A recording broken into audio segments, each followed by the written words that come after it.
আমরা ভালো পোশাক পরিচ্ছদ পরা, গলায় মালা থাকবে, তিলক থাকবে, এসব দেখলেই মনে করি মনে হয় ভালো মানুষ, দীক্ষা নিয়ে নি।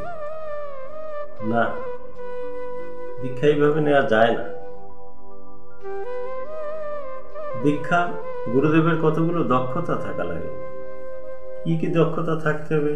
বহু কিছু দক্ষতা, তার অজস্র দক্ষতা। কিন্তু আমরা কিছু কিছু জানতে পারি। কেমন? ওম গুরু ব্রহ্মা গুরু বিষ্ণু গুরুদেব মহেশ্বর গুরুরেব পরম ব্রহ্ম তস্মৈ শ্রী গুরুবে নমঃ। কয়টা কথা মোটে? গুরু ব্রহ্মা স্বরূপ হবেন, বিষ্ণু স্বরূপ হবেন, মহেশ্বর সমতুল্য হবেন। এই গুণগুলো গুরুদেবের মধ্যে থাকে। এরকম করে বহু গুণ আমরা দেখতে পারবো, কালে কালে দেখছি।